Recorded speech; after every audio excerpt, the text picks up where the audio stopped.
With Trill Williams unfortunately going down, the Miami Dolphins have made a roster move, and they got to make a few more by tomorrow. We're going to talk about that.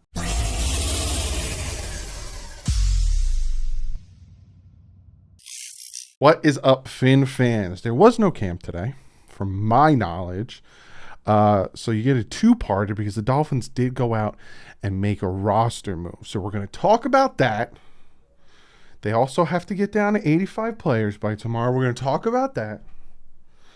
Our rookie Tyndall did well. We're going to talk about that. And we got 2 players so far in the top 100. And we're going to talk about that. But before we jump into all that good stuff, I got to shout out today's sponsor. That's Manscaped.com. I'd like to thank today's sponsor, Manscaped.com. Now, Manscaped.com, I've been working with them for a hot minute, and they got this package, no pun intended, called the Platinum Package 4.0. Now, in this, you're getting a lot in this package, no pun intended. You're getting the body wash. This body wash, fantastic. No aluminums, no any of that stuff that's going to mess with your skin. You get aloe, sea salt, moisturizer, all that good stuff. You're also getting the 2-in-1 shampoo and conditioner. Keep your hair all nice and clean. Of course, you're going to get the Lawnmower 4.0. It's got the light. It's got the skin-safe technology. It's waterproof. It's cordless. This thing is fantastic. I use it on my face. Like I was talking about with Father's Day, you can use it on your back, your chest if you're a hairy man. You're also getting the underarm deodorant stick. This thing, again, no aluminums, none of that bad stuff in there. It's good, scented, great for you, especially after the gym, all that good stuff. You put on your pits. You're getting the crop preserver. It's for your downstairs bonanza. Keep it fresh, keep it scented. Also, you get the toner on top of the preserver. So you get the preserver and you get the toner. And you might be thinking to yourself, geez, Doug, what else is in this package? It's not called Platinum for nothing, because now you're getting the Weed Whacker nose, ear, and hair trimmer as well. Not only are you going to get the Lawnmower 4.0, but you're also going to get the Weed Whacker nose and ear hairs. I'm turning 35. I'm already starting to get hairs in these areas. Gotta buzz them. So with all of that, Platinum 4.0, you get 20% off, free shipping, and on top of that, on top of 7 different things, they're going to give you 2 gifts. One being a nice carrying case, and the other being a pair of boxers. All you got to use is the promo code DDW20 and you get yourself 20% off on this fantastic Platinum Package 4.0. I'm telling you, you get all this stuff, you're going to have BGE, as they like to call it, Big Groomed Energy. So Manscaped.com, use the promo code DDW20, you get yourself 20% off, free shipping, and 2 gifts. Manscaped, thank you so much for sponsoring this video. All right, so we're going to jump into this. The Miami Dolphins signed Mackenzie Alexander. He is a 6-year vet. He's essentially coming in to replace Trill Williams, who tore his ACL, unfortunately. He's going to be out for this year. He's a second-round pick to the Minnesota Vikings, 54th overall in 2016. They had a lot of high hopes for Mackenzie Alexander. Not too great of a player, like I said. He was with Minnesota for 4 years, 2016 to 2019. Then 1 year in Cincy, and then back with Minnesota last year. He only has 3 interceptions totaled, 4.5 sacks. 4 sacks came in 2018 in Minnesota. But his coverage, right? He's given up over 60% completion when targeted. How many touchdowns? 7 touchdowns. So in 2018, 66% of the passes thrown his way were completed. Then 2019, 65. 2020, 69.6, and 2021, 65.7. He gave up 2 touchdowns in 2019, and he gave up 5 touchdowns last year, 2021.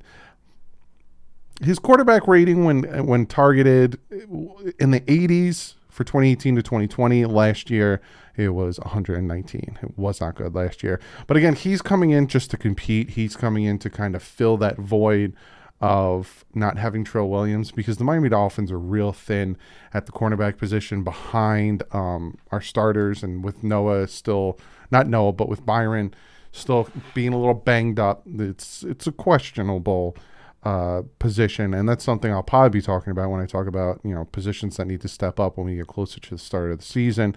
I do it every year. Last year it was the linebacker, it was the wide receivers and the offensive line, and kind of panned out.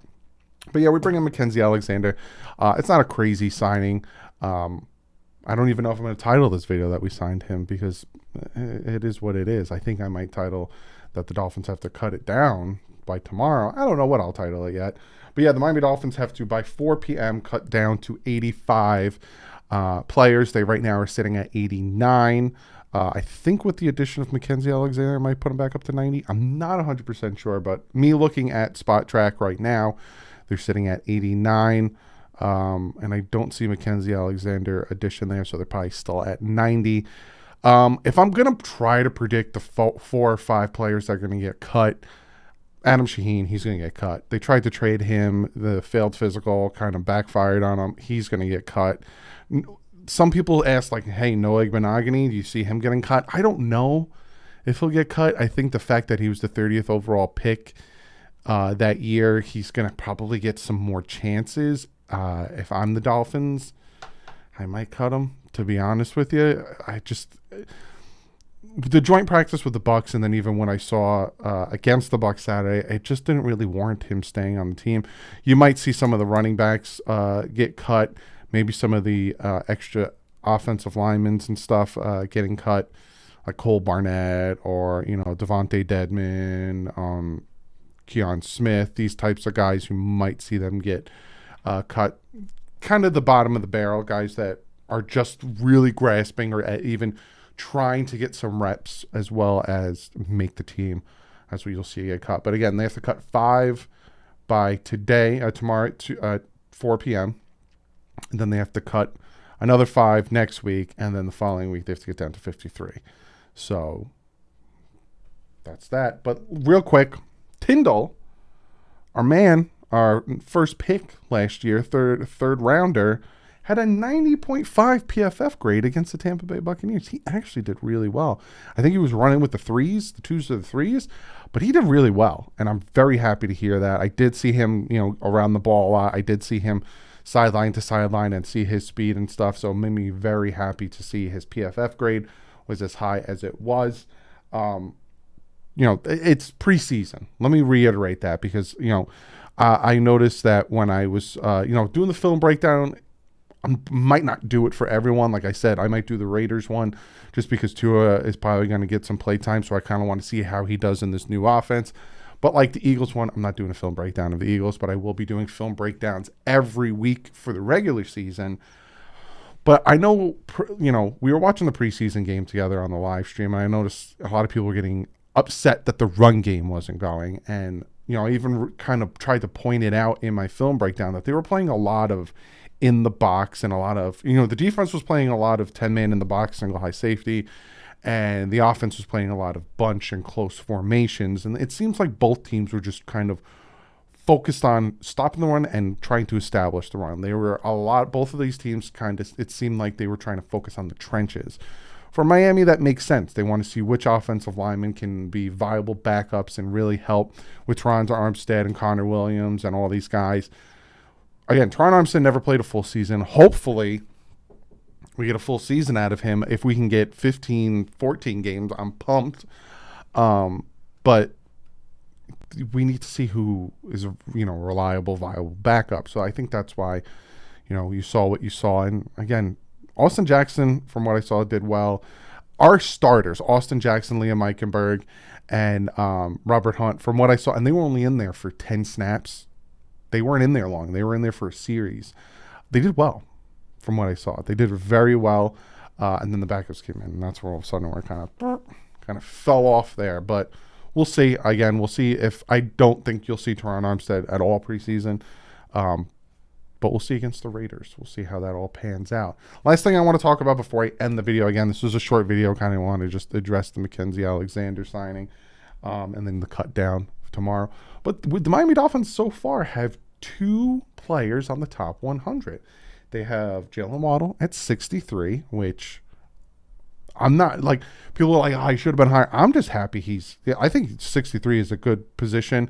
He had a good year, targeted a lot, had over 1,000 yards, build off of it.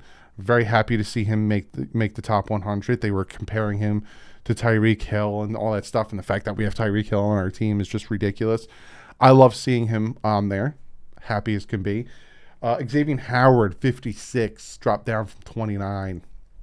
Did not like seeing that. I think he needs a little bit more credit, a little bit more respect. But he did, he 29 because he had the year he had in 2020. So in 2020, I'm just going to keep saying 2021, he kind of faltered off a little bit. So that's why I saw the fall happening. And then obviously we're going to have Tyreek Hill on there, but he's going to be on there for his Chiefs play in 2021, not his Dolphin play. So I technically won't say Tyreek Hill. We have 3 Dolphins on the top 100 because, again, he's on there for Chiefs play, not for the Dolphins play. But he'll be on there for the Dolphins play, and so will Tua. You can't laugh about it in the comment section. But the fact that Mac Jones made the top 100, I'm pretty confident. Pretty confident Tua will be in the top 100 next year. Take it however you want. I think Tua is a little bit more, he's better of a passer than Mac Jones is. We'll see how Mac Jones does. I've been hearing horrible things about training camp, and I do think Tua is the better quarterback than Mac Jones. Again, you're like, but in your ranking of quarterbacks, you had him third. I said, because of the health and the availability. I told you why. But I honestly think Tua is the better quarterback. And if Mac Jones makes the top 100 with the top 10 run game, the top 10 offensive line, a lot of people are like, well, you had no weapons. They still were doing better. Still getting separations, still getting higher yak than the Miami Dolphins were. Ton of different stuff. And having the run game they had made it easier for them to get open because play action. I think Tua is going to do it. I think Tua will make the top 100 because they won games in spite of Mac Jones. You could take that however you want. They beat Buffalo and he threw the ball 3 times. He threw multiple interceptions. They beat the Atlanta Falcons because of the defense. Threw no touchdowns, nothing. They won games and got to the playoffs in spite of, not because of. Mac Jones didn't lead the Patriots to the playoffs. He was part of a playoff team. Take it however you want.